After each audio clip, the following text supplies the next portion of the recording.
3, 2, 1. Thank you, Jill. Hello, and thank you for having me. Thank you for being here. You are. It's so exciting. I'm super excited. You're one of the highest performing individuals that I've had the pleasure of working with. It's an honour for us to be here and be chatting about all things MS and all things with your story, I guess. Yeah. Well, as I joked before we got into this, you need to meet more people.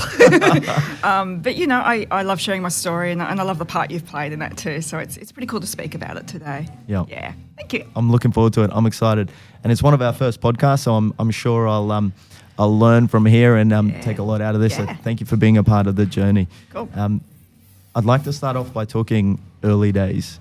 You and I have spent a couple of years in the gym, but Yep. I'd like to explore, all of the early days career stuff Yep. and all of the impressive things that you've done. Yeah. I've had a bit of a wild career, which sounds a bit wanky, I know, but it's just been so much fun. I did a very boring arts and economics degree at university down in Canberra at ANU, and then pretty swiftly took myself off overseas on a scholarship to study journalism, and studied at one of the best journalism schools in the States, and then ended up staying in America for a bit over 10 years, working as a journo, print journalist, and a little bit of photojournalism. I'm a really bad photographer, which I didn't realise until I became a photojournalist, and I'm a great photo editor. I can look at lots of photos and work out how to put a story together, but I take a decent snapshot, a bad photo.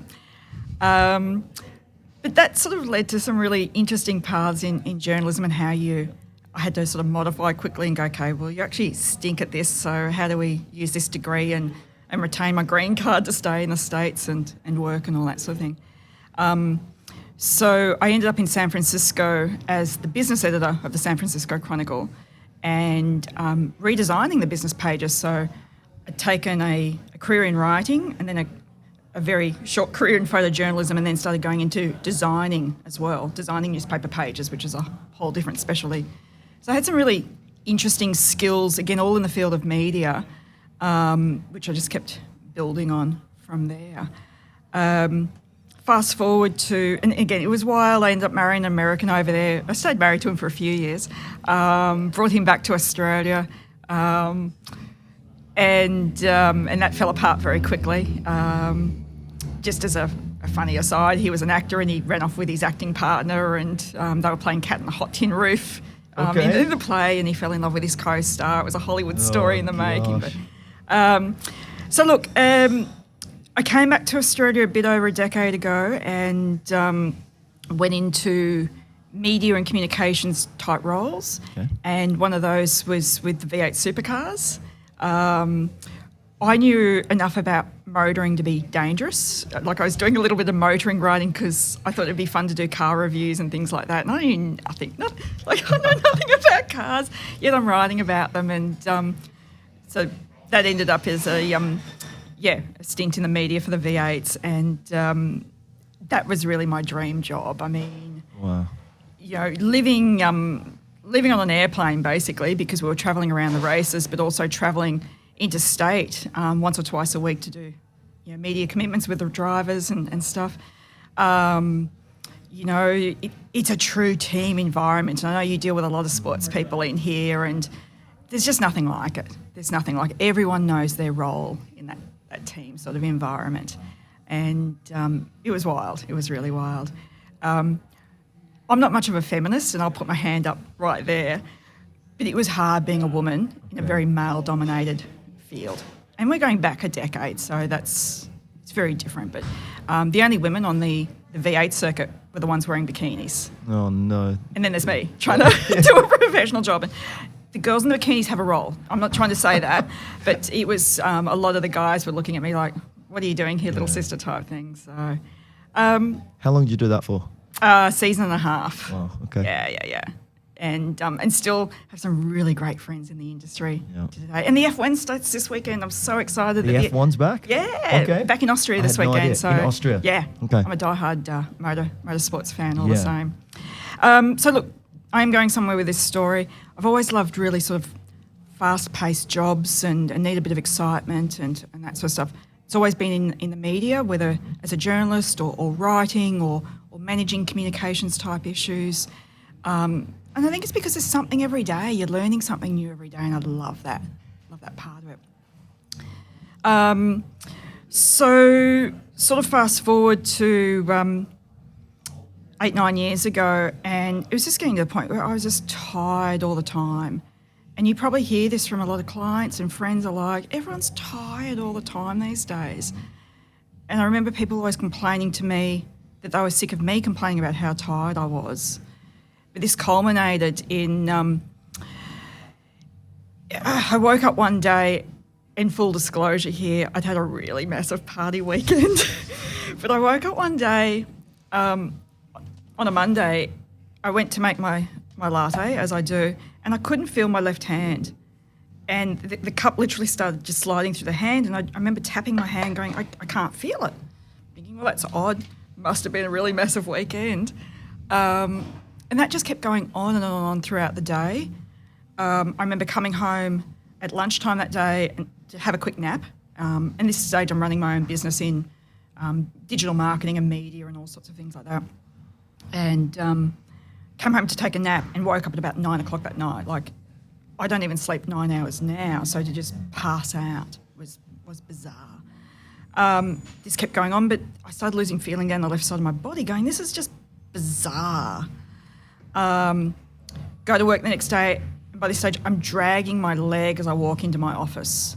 And I thought, this is odd. Maybe I'm getting a flu. I'm just feeling a bit run down. I'm tired. I remember walking out of a meeting that day where I had to pitch to a new client, and I just remember gripping the boardroom table, thinking, I just like my head's feeling out of control. When the meeting finished, I was walking to the elevator and hands against the wall, trying to keep myself up. Everything was spinning. I couldn't get out of the office fast enough because I thought I'm going to faint, and that's going to be really embarrassing, and I'm probably not going to get the job if I faint in front of the client.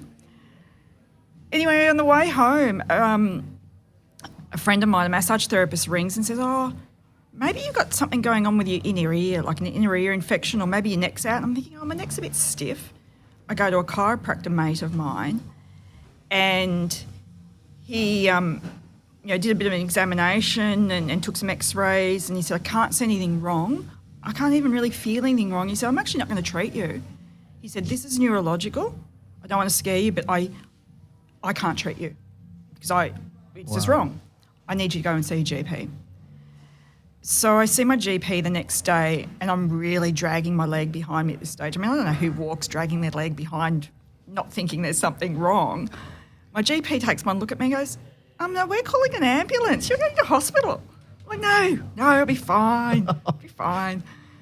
So I end up in the ER of Royal Brisbane at about 4:30 on a Friday night. Ridiculous time to go to an ER. If you're ever considering going to an ER, don't do it on a Friday afternoon, Friday night. It was madness. And they pretty quickly sort of said to me, it's either stroke or MS, but you're getting a bit old for MS. I was 42, and that's too old for MS apparently. And I'll come back to that. And I'm like, oh God, I don't even know what MS is, but I don't want it. I hope it's a stroke. And again, crazy thoughts that go through your mind when all that sort of happens. So this is April Fool's Day 8 years ago, and I'm thinking, of course, it's April Fool's Day that this happens. It was a pretty scary 24 hours in the hospital, but I was lucky because they were able to do a conclusive diagnosis about that it was MS within 24 hours. And Jeez, that's quick. That doesn't happen often. The way you diagnose MS is MRIs, and you may have brain lesions turn up, and we'll come back to that in a minute. And then also a spinal tap or a, what do they call it? Where they take fluid out of your spinal cord. Essentially a spinal tap, but there's another word for it as well. And they can test the antibodies in that as well, and I had all of those. And so, life just literally changed overnight. I didn't know what I was dealing with, but it just changed overnight. So that's my early days. Bit of a wild story. That is a wild story. Yeah. High performing individual. You're one of the only females on the circuit with the V8s roughing it out, and Yeah. Yeah, I don't know that. I mean, you never imagine that stuff back then. And I look back on the things I did, and you wonder how long you might have been living with MS. Yeah. And I remember asking the neurologist, "Did I cause this?" Yeah. Getting back to that wild drinking night, the night before I was the week before I was diagnosed, it's like, did I drink too much and cause this and bring this on myself?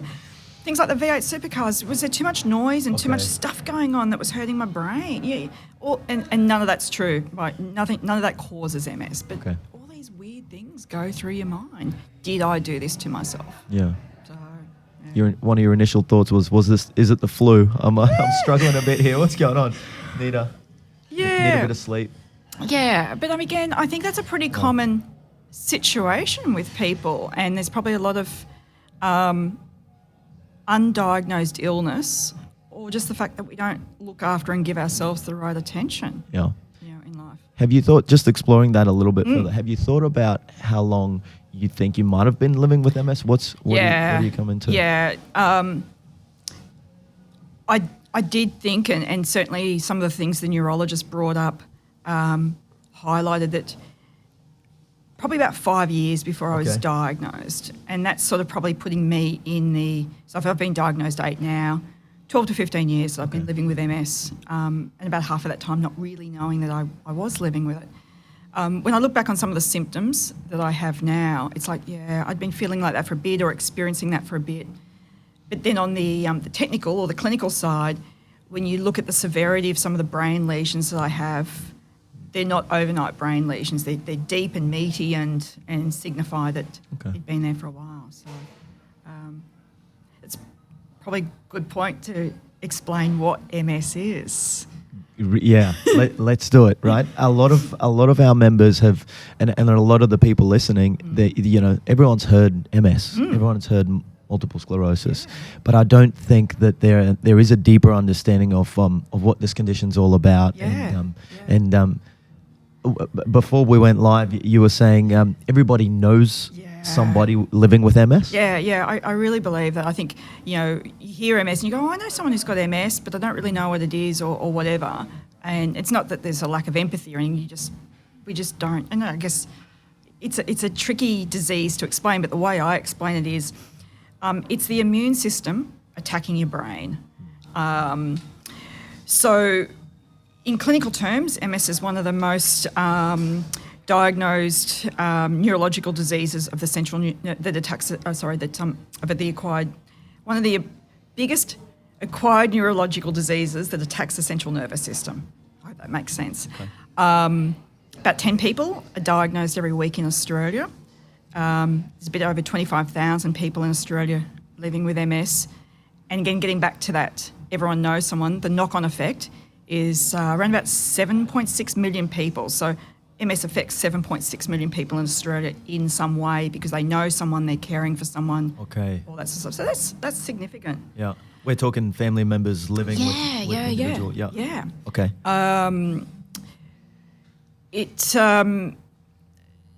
It primarily affects women. About 75% of people who are diagnosed with MS are women. Okay. And that primary age of diagnosis is sort of early to late 30s. And that comes back to when I was 42 and they said, you're getting a bit old. It was like, what? Yeah. Interesting thing to tell me right now. Yeah. So, and it's not to say you can't be diagnosed quite a bit earlier or even quite a bit later, but most people diagnosed are in the mid to late 30s. So, yeah. There's some serious numbers. What did you say? 7.6 million people in Australia are affected with MS. Yep. Wow. So, again, significant, and yet we don't know enough about it, and there's not been enough to figure it out when it's such a significant disease that we have to deal with. Yeah. So, yeah. Yeah, you go, Jill. Well, I was going to say, I've explained what MS is. So the immune system attacking the brain, where it attacks the brain, it could be the brain, it could be the spinal cord, it could even be your optic nerve. Where it attacks, a lesion will form or a plaque. And that's the sclerosy part of the multiple sclerosis. wherever that lesion forms on your, say, your brain, there's going to be a disconnect from that part, whatever that part of the brain controls, to the body. Okay. So it's one of the reasons why MS is very different for everyone. There's there's commonality across all the symptoms, but everyone experiences it differently. For me, the feeling in my hand and my arms never returned. I've got a real lack of sensation down the left side of my body in general. I generally can't feel my foot or the foot hitting the ground. It's particularly bad today. So that gives me a sense of dizziness all the time, because imagine walking along and you can't feel, like, you need the proprioception, or the feeling coming back to your brain when something hits the ground or when you touch the wall or whatever it might be, to give you some spatial awareness. And I'm only operating with 50% of that. Vertigo is a really massive symptom for me, so everything's always spinning, and it's something we might talk about later in how we treat that.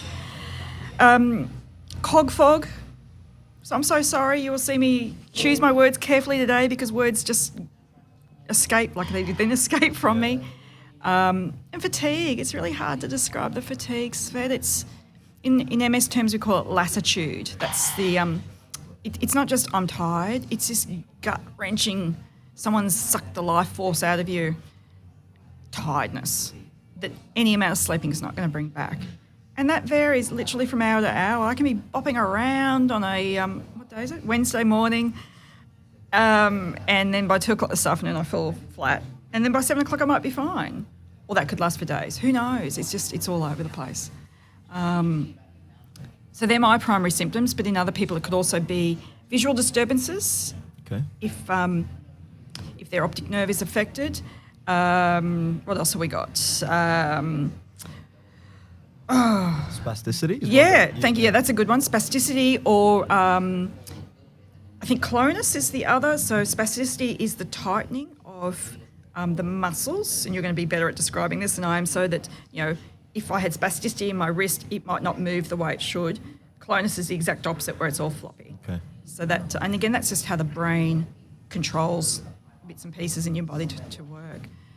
What else have we got? God, there's about 20 different symptoms that you can pick and choose from. Yep.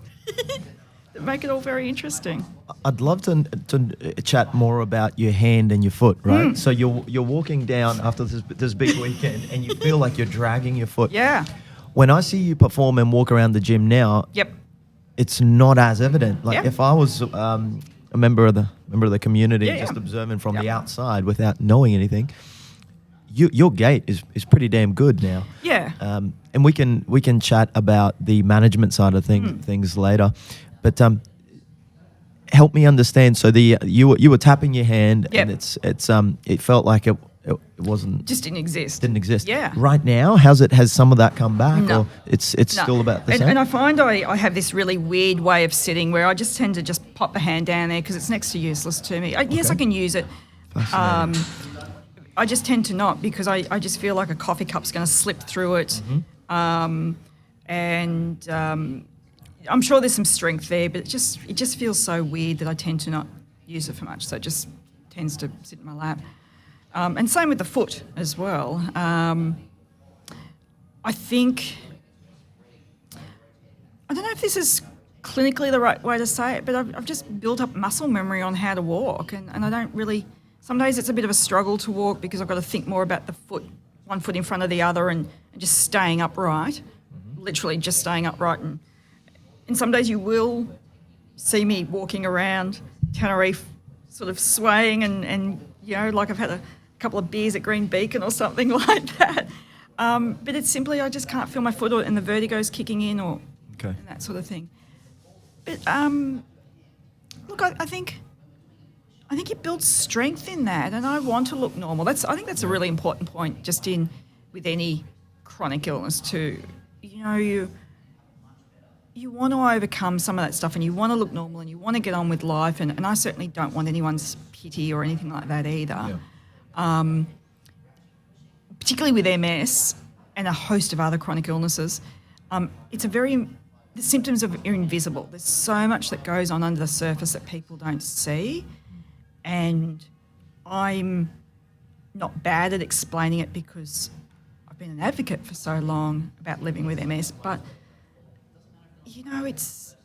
it's hard. It can be hard for people to understand what you go through every day. Because, again, you don't want the pity. Yeah.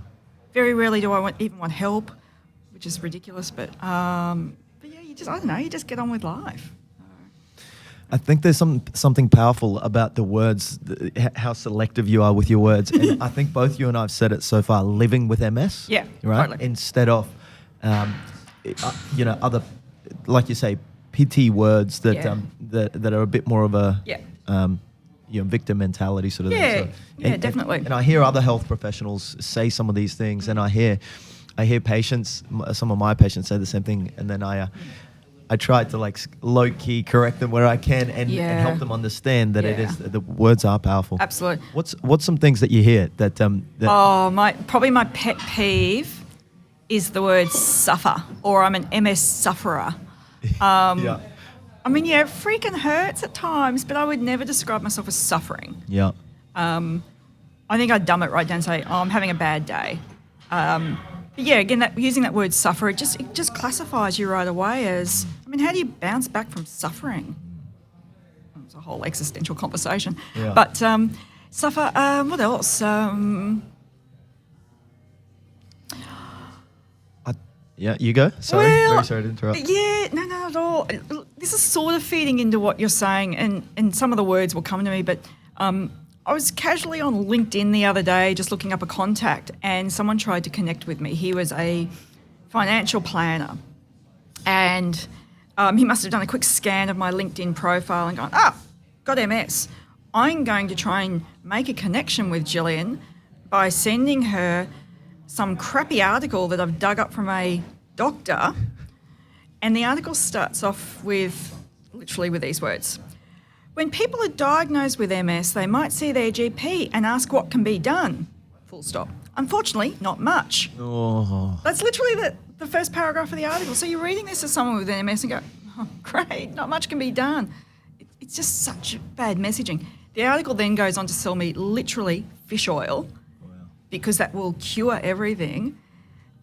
And I know it's people's way of helping, going, I'll try and connect with you by offering help, and surely you've never read that fish oil might help you, so I'm going to send you this. And it's horrible. A good friend from uni, who I talk to once a year, something like that, she sent me some, she'd met someone in the dog park that afternoon, and she excitedly contacted me and said, oh my God, I've just met this woman who's come back from Russia. She's gone over there to have stem cell treatment. Maybe you should consider that for MS. And there's a whole ethical debate around doing stem cell treatments overseas, but it's just unhelpful. It's just really unhelpful information. I made a really clear decision when I was diagnosed to put my faith in real MS research. And I read a lot, and I work in this field now. But it's find real and genuine research that can help me manage MS. And it's probably one of the big ways I've connected with you, because what we do is real. Yeah. Wow. Does that sort of answer your question in a really roundabout way about vernacular and dumb words and dumb things? Talk about cog fog, right? All this garbage out there just being... Sounds like that bloke's trying to almost clickbait in a way, right? Oh, absolutely. He's just baiting you into the conversation by saying, MS, GP, fish oil. Yep. Normally I just smile and wave and go, bugger off. Yeah. This time I did go, on what earth do you think this is relevant? I sort of did get stuck into him a bit. And all I got back was the thumbs up emoji. Oh, no. It's like, on to the next one. Oh, this guy. Yes, that does answer my question. And some of our other patients that I work with, with chronic illness and other chronic conditions, let's say diabetes, for example, right? The victim mentality of, I'm now a diabetic, or such and such is suffering with diabetes, instead of choosing other words like living with diabetes and taking charge and taking control with what I can do to help myself manage this condition. I think there's a big difference with them. Yeah. I think it's a bit of a journey too, and I know I wasn't good at this when I was first diagnosed. It did take me a few years to get my mind around it. I think I have some inbuilt resilience and a zest for life as well. But there was some pretty dark times in there as well of me trying to work out how to deal with all of this, and I wasn't living as well with MS back then. I was on a walking stick pretty much for the first 3 years, and I know this sounds weird, but I did actually use it as a mental crutch as well, going, oh, well, I'm never going to walk the same again. I got rid of my, I had a really nice little sports car, and I got rid of that really quickly because I went, well, I'm going to not be able to drive within a year anyway. That's not the case. I don't drive a lot now, but I can drive. What else? There was all these things that I did put a bit of a roadblock up, going, well, life's going to have to change overnight. Yeah. And there's certainly some practical things that did need to change overnight. But I think it was all building blocks. You keep adding things. I'm going, okay, this is good. I can do that. Well, this makes a bit of a difference. I'll keep doing that. And I think, like in life too, you start surrounding yourself with some inspiring people or some other people who can give advice and whatnot, and you start learning how to figure it out for yourself and gaining not only the evidence but the confidence as well. So, yeah. I think this is, you go? Well, I was about to say, and it's probably one of the reasons one of the biggest, not only reasons, but things that helped me was writing the books that I did. Yeah. And I remember when I was diagnosed in Royal Brisbane, way back then, and I was in hospital for nearly a month, literally learning how to walk again, how to use a knife and fork. That was one of the scariest moments of my life, picking up a knife and fork one night to eat, and I just couldn't even use them. I couldn't make them match to coordinate. The fork kept slipping through my hand anyway, and I'm like, oh, well, how am I going to eat? I like food. Going to eat. And my mum saw the fear in my eyes, and then she's incredibly upset and trying to keep it together for me. But it was just like, this is a diabolical situation. Wow. And so I did what everyone does. I jump onto my iPad and consult Dr. Google. Oh, shit. And I remember how to live well with MS. Yeah. Oh my God, Svet. I came across an article that suggested getting your affairs in order just in case anything happens. I mean, I was old at 42, but I didn't want to be writing a will. What else? This wonderful bit of advice. When you go grocery shopping, buy things in bulk so that you can conserve energy and not have to go shopping too often. Girl. Like, this is as exciting as the advice gets for dealing with MS. I'm like, this is crazy. I thought, well, okay, I'm going to have to write the plan myself because I'm action-oriented. I wanted the plan. How do we write the plan? How do we get the information? And I thought, let's find people who have been living with MS and talk to them and write something. I don't know what, but the idea percolated away for about a month and coincided with me going, I can't keep living life in that fast-paced way that I was. It's no good for my health. I'm tired. I'm still tired, and things need to change. I thought, okay, let's write a book. And then it quickly, to me, became something I need to do from a 360-degree view. So I started writing about people with the lived experience, and I interviewed people all around Australia who'd been living with MS anywhere from 1 year, so quite newly diagnosed, right through to 30 years, about how they got on with life. And it wasn't all sequins and unicorns and, yay, you can do this. There was a lot of gutting things in there, but a lot of stories about resilience, overcoming adversity, lots of great tips, lots of fun and laughter, lots of, as I said, horrifying moments as well. But the stories come from a lot of different perspectives and people doing different things in life, and that shaped my view of the disease. Quickly realised through writing that that there was a place for examining the role of the carer or the carer network. So whether it be your mum, your dad, your husband, your wife, your brother, sister, for me it was also my friends, and interviewing those networks as well. And this wasn't about the person they were caring for, but it was how they cared for themselves as they were caring for someone with a chronic illness. And there's so much guilt from a carer's point of view because they're caring for someone who's doing it tougher than them in their mind, so they don't have the permission to look after themselves. Again, crazy. So that was interesting. Common, right? Totally common. It's really common. You know, there's a whole campaign that needs to happen around the carer network in any disease. My MS nurse was incredibly vital to me from the beginning, and I realised that cohort of people needed to be spoken to as well. And I've just finished the book about MS nurses, and I talked to 30 MS nurses around the world who, all in different stages of their career, but all looking after people of different cultures and nationalities and situations, and that was mind-blowingly fascinating, you know. From a nurse who started the first MS clinic in Beirut, and she travelled all over the world to take the best things about MS clinics from all over the world to come back and build, with the help of neurologists and philanthropists, a world-class centre in Beirut. You know, interesting insights into the healthcare system in the UK through to how the Americans do it, how fabulous our Australian nurses are. It was really great. So, so what we've ended up with is... At this point in time, so it's a 3-part series? Yeah. We've got Taking Control... Which is the first one. And that's what you're saying is about the individual living with MS. Yep. And it's anywhere between 1 to 10 years, did you mention? 1 to 30. 1 to 30 years? Yeah. So including newly diagnosed patients that are starting their journey? Yep.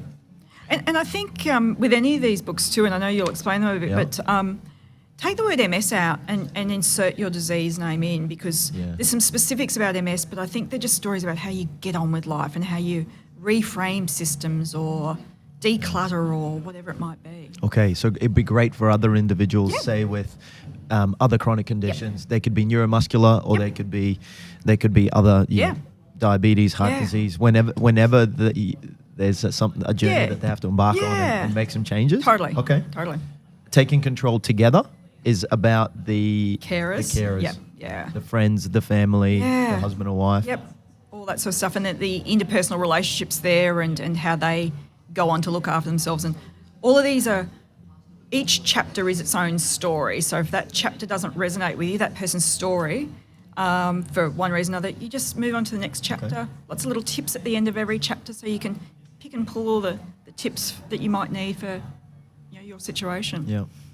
Okay. Yeah. This is the latest one. This is the latest project. Taking Control Compassionately.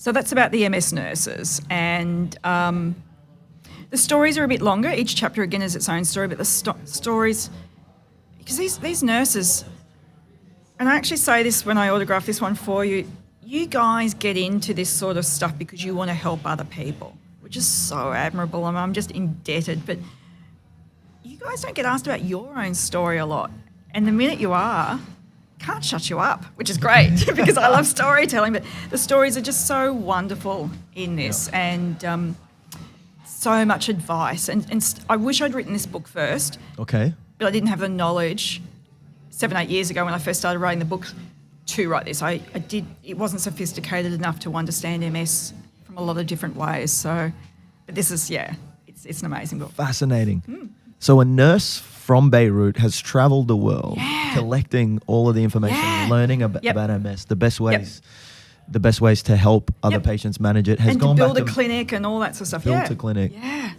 Yeah. So, and it's just powerful. World class. Yeah. She's inspirational, and I know Joelle, and she won't mind me saying this. She's been quite public about it lately. Joelle is the nurse that I've profiled in here, and she talks about her own battles with mental health during all of this as well, because she gives so much of herself to the job and the role, and a lot of other reasons. But it's a really interesting dynamic of keeping your own shit together while you're trying to help everyone else. Yeah. It's got to be so common. in the health and medical profession. So, yeah. Anyway. Well, I'm excited, and I look forward to going through and learning more about it. Where can for our audience listening, Jill, where's the best place to get the books? Yeah. I'm sure we can go through it at the end as well. Yeah, certainly Amazon. They're obtainable through there, and then through my own website's probably actually the cheapest way too, which is take20stories.com. So, and we'll post a link or something. But if you Google it or Google my name, it comes up pretty easily. So yeah. Okay. We've talked a bit about how MS changed your life. Is there any other points that you'd like to add on like the life-changing moments or I think I had a slightly different situation with MS. 10 weeks after I got diagnosed with MS, I then got diagnosed with breast cancer, and which is just ridiculous. And I had to pick a disease to fight, and I picked breast cancer at the time because that was a little bit more sinister for me. It was very aggressive. I don't have a family history of either cancer or MS. I was just so unhealthy before all this happened because I was too busy doing everything else to look after my own health. The way you treat cancer, and this is in such layman's terms, but the way you treat cancer is to get the immune system healthy and strong and all that sort of stuff. Whereas with MS, the immune system is attacking, for me, my brain. So we want to dampen the immune system. So each disease was at odds in how to treat it. I've come out of cancer, I consider myself cancer-free now after a bit over 5 years, which is wonderful, and I just don't even really think about it anymore. Yep. But it's left me unable to take what we call a disease-modifying therapy, a DMT. So they're the hardcore drugs for MS. I shouldn't say hardcore because, they're the drugs for MS. Yeah. We have 13 wonderful treatments in Australia for MS that neurologists will match with your situation. And the great majority of them are available on the PBS system, so we can access them very cheaply as well. So I'm not anti-DMT is what I'm trying to say. I can't take one because none of them will work for me at this stage without fear of cancer recurrence. And I'm happy to talk to anyone on that in a little bit more detail so as you don't misunderstand what I'm trying to say, because I don't want someone to think that taking a MS treatment is going to cause cancer. That's not the case. It's my biology that is doing all this. So that leads me on to my treatment is what we call modifiable lifestyle factors, all the good lifestyle stuff like, diet and exercise and good sleep and, strong mental health and that. And that's what led me to you. I went down the path of a couple of years of going, I'm doing Pilates and doing a bit of walking, I'm fine.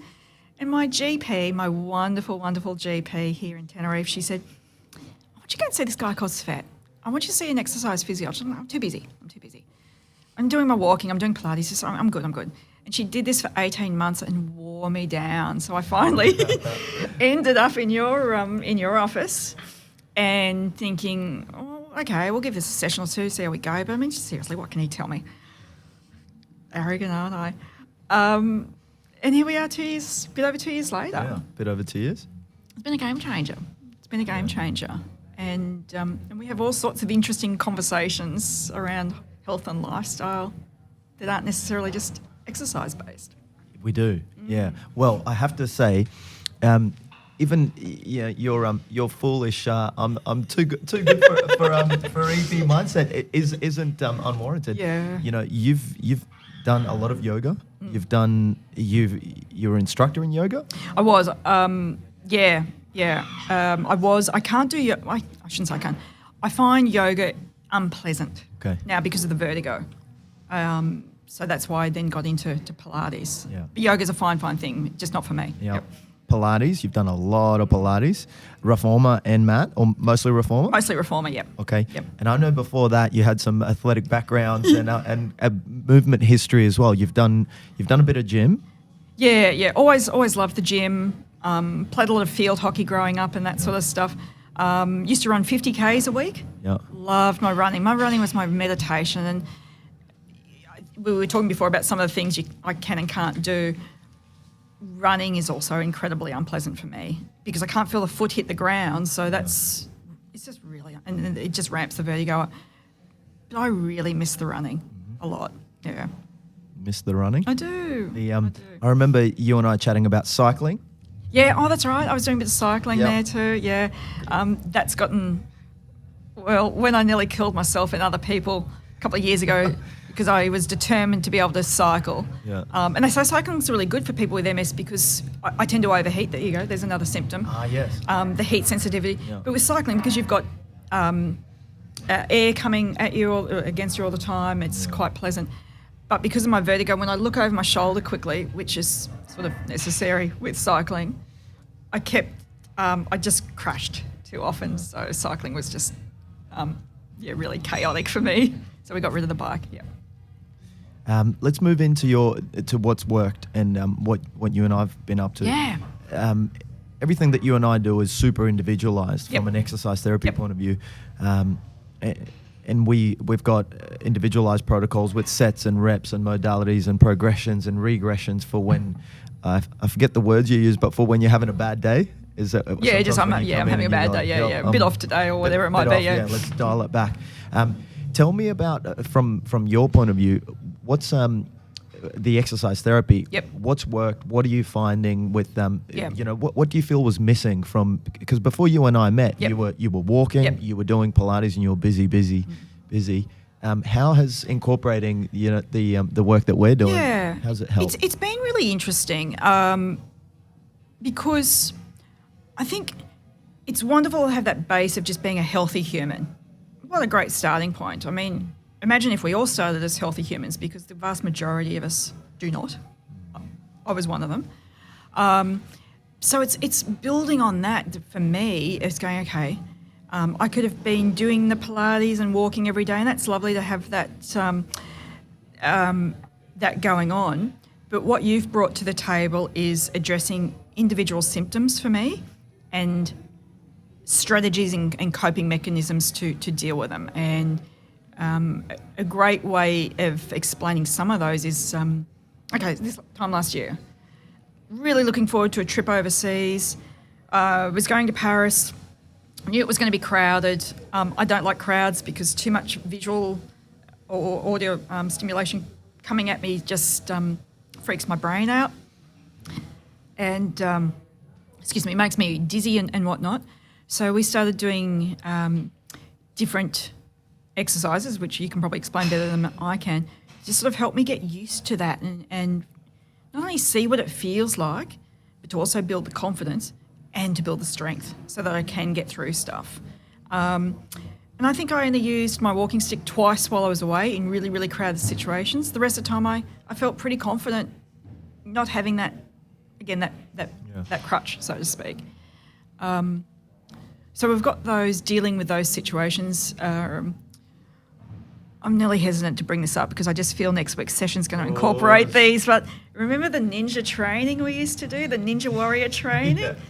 Every week I'd be bouncing over something or jumping around, and I think a new season's coming on soon, so, we can get into that.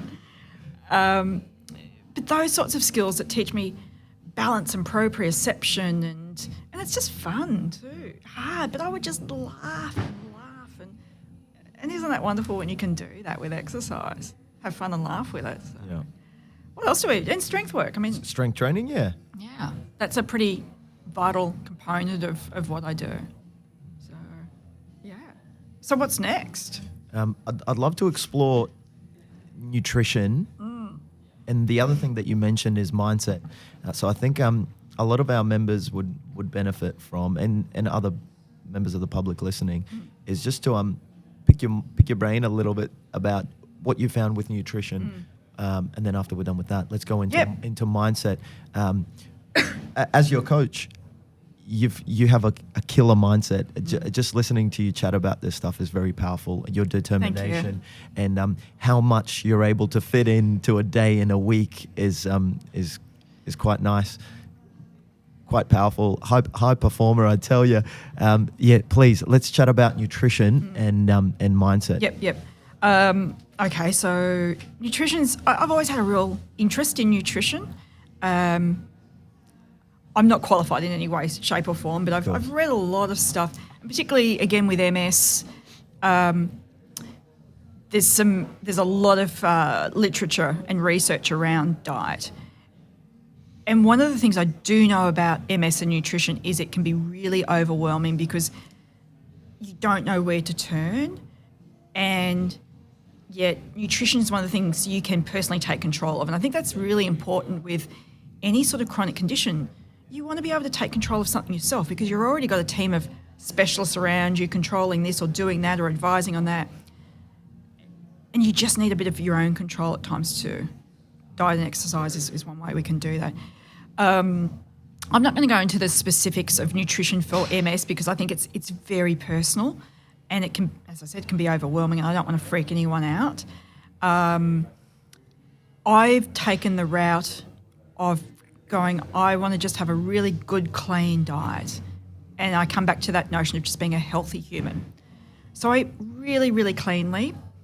I love a bit of chocolate. I clearly love a glass of wine. And I think you've got to live life a little bit. Again, not a nutritionist, but that's been and I am reasonably strict on myself with diet, but I'm not eliminating whole food groups because some book tells me to. Okay. Again, I'm not saying don't do that. Yeah. It doesn't work for me. And I also think can be very time consuming to be really, really rigid with a diet, and that's, again, not how I can do things either. But one thing I have really gravitated towards over the past maybe 6 months or so, and this is after so many conversations with you about it, but looking at intermittent fasting and the effect that can have on brain health. And so that's probably a good point with diet for me, is that I look at a lot of anything I eat, how does that help my brain? So, brain healthy foods. And some of the material around intermittent fasting and how we metabolize things and how that can help the brain and clear things as well, that's been very beneficial for me. And I just find my energy's reasonably poor as it is, so anything I can do to fuel the body or get that block of chocolate out of my body quicker that I've had, those sorts of things, that's probably where my mindset's at around nutrition. I think also having gone down the path of cancer treatments, and there's so much good research around foods and cancer, the leafy greens are just a really big thing for me as well, and continue to be great for the brain. So that's probably as much as I want to say on nutrition, because I think it's a really personal thing. It's an individualised thing. It's got to be sustainable, right? Yeah, totally. Okay. Totally. Mindset. What's your thoughts, Jill? I really briefly, I guess, I have worked with two amazing psychologists over the years, and treating anxiety, and I'm quite open about that. That's been really good for me to explore different things and to build that resilience and how to deal with anxiety. Chronic illness can bring on depression, anxiety, and that's quite well researched. And it was important for me to gain some skills in how to deal with that. I think when you deal with a full-on medical situation every day, and I might present as hopefully quite confident, and because I want to look well and confident and healthy, but there's always this underlying fear. And for me, that's what brings out the anxiety. Like, what next? When's it going to strike again? Or how am I going to cope with all of this? And just trying to live every day. And so there's that whirring underneath that emanates in anxiety in me. So again, working through things with a psychologist has been great and taught me so much. Meditation has been an incredibly important part of my life for many years, and it was part of teaching yoga as well, learning Buddhist meditation. Now I do a lot of mindful meditation, and I love an app called Headspace.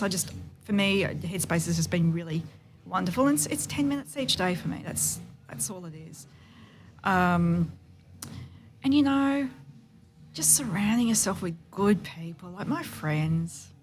And here's a big shout out to my friends. Like, seriously, the garbage they put up with from me, but they're part of building that healthy, supportive network and bouncing ideas off. And I think when you can help people and give back rather than making it about yourself all the time, I think that's really healthy as well.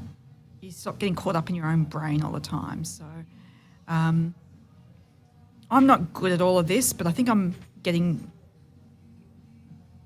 better and balanced and things like that when it comes to the mental mindset of it all. So, yeah, I mean, that's that sort of stuff I could talk about all day, frankly. Yeah. Yeah. I like how you mentioned starting with being a better human. Yeah. A healthy human. Starting with being a healthy human. Yeah. And then building on it from there, refining what you can do from an exercise therapy point of view, nutrition point of view, and a mindset point of view. Yeah. I know we're going to wrap up, but that's probably a really big thing I've learnt lately, and I'm an all or nothing person. Yeah. In case you didn't guess that.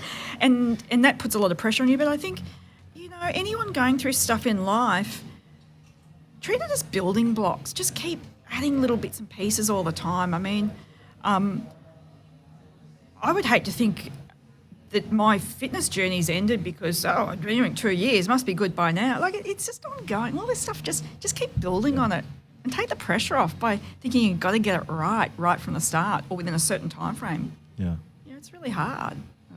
Yeah. Thank you, Jill. Thank you. I've thoroughly talked your ear off. Yeah. Sorry. Thank you. I'd again like to thank you, and I know this is our second podcast. Our first podcast is somewhere out there online. I'm sure they can find it. I'd like to say again, the Taking Control series.